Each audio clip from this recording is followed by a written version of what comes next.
వివేచన అన్న మాటకు అర్థం ఏంటంటే, నేను చేస్తున్నది కరెక్టా కాదా అన్నది వివేచన.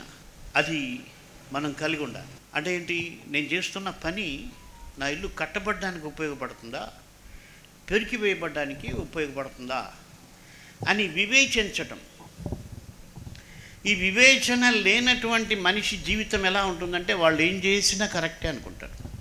మళ్ళా సొలొమోను అన్నాడు 21:3లో, ఒకడు తనకేర్పరచుకునిన మార్గము ఎట్టిదైనను అది వాని దృష్టికి సరిగానే కనబడుతున్నట్టు.